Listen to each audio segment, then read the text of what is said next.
The Pistons are the topic of the day. They're the biggest topic in the Detroit sports scene right now. We are on the cusp of a season, and they're entering a weird era right now, at least weird to me. I don't understand what the hell they're doing. I have absolutely no clue, and we'll get to that. You're going to help me diagnose this, hopefully, because there's a lot of confused people. I know I'm not the only one. But the interesting framing of this for me is this contrast I'm seeing between the local fans and the national NBA pundits. Now, the local, Rod Beard, you've been a little more measured. I think you're kind of waiting and seeing and you have your ideas. But the national media is just killing the Pistons right now. Yeah. And the fans actually seem pretty happy. So I'm going to throw up a couple of these examples just so people have some context of what I'm talking about. Like Dan Feldman of NBC Sports just gave a absolutely scathing review of the Pistons. And we can throw up that graphic there, Ben. He gave their offseason grade a D. And this is a quote from Dan Feldman of NBC Sports about the Pistons.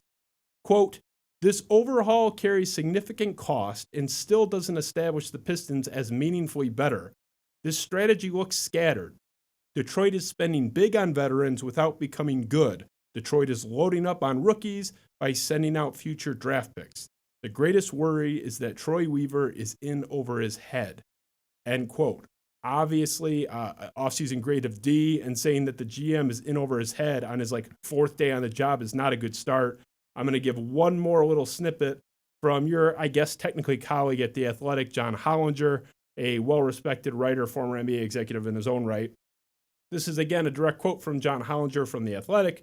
"The Jeremy Grant deal is a maddening coda to a bizarre sequence of transactions. The Pistons could have kept rebuilding with Wood and Kennard. Instead, they've kept alive the spirit of Josh Smith," that's haunting, "by once again having half a decade worth of stretched money clouding their books.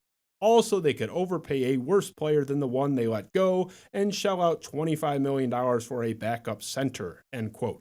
So your colleague at The Athletic, a respected John Hollinger, NBC Sports down the street, Dan Feldman, they are giving scores of D. They're saying they're in over their heads in Detroit right now. It's not been positive, but conversely, the fans, myself included, have been excited. They're saying there's some good stuff here. So is it truth in the middle? Help me understand what's real here. Yeah, I think what really threw people for a loop was the first day that the quote-unquote off-season officially opened. So, was that the week before Thanksgiving? I want to say, when was the draft? The draft was the 18th. So I think it was the week before. Well, whatever that week of draft week was, that's when the trade moratorium opened up. And they spent the first few days looking like they were going to do a Philadelphia 76ers type rebuild. They traded Luke Kennard to get the 19th pick, traded Bruce Brown the moment it opened to get a Musa and a second-round pick. So they went into draft day with one pick and left with 4 rookies. So everything kind of pointed to them doing a complete all-youth rebuild. And then free agency comes and they signed a couple of veterans and everybody's confused on what's going on. I get the optics, and I know Hollinger's came obviously on Friday. I think Feldman's probably came shortly after free agency.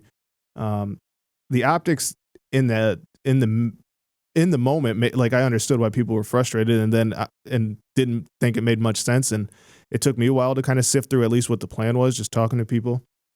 And they're rebuilding. They don't expect to be good. If you've listened to anything Dwayne has said over the last few days publicly, when people ask what should we expect from the season, he's saying the development of the young guys.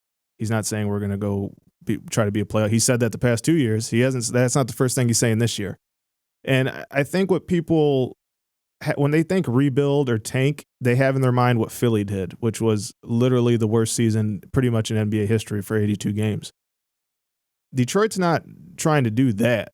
There's no incentive in absolutely being that bad of a team because the draft odds have changed. You saw it.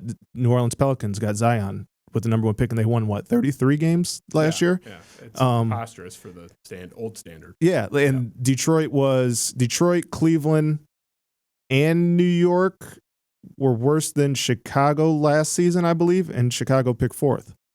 So why not at least put some type of product out there where at least you're competing in every game? Maybe you lose every game, and that's the I think that's the best case scenario is you put a team out there that can compete and you build a foundation, but you lose the game. That's, I think, what the plan is. I don't know if that's necessarily the plan. I'm sure if they make the playoffs with this young team, they'll be happy. But I think the logic is we want to put a team that'll compete, and they don't think they're going to win a lot of games. And what's the point in being one of the worst products in basketball history if there's not a guaranteed shot we get the number 1 pick? Before you go to another tab, please like, subscribe, and follow for more clips and highlights. Good? Okay. See, beautiful. That's a natural at work.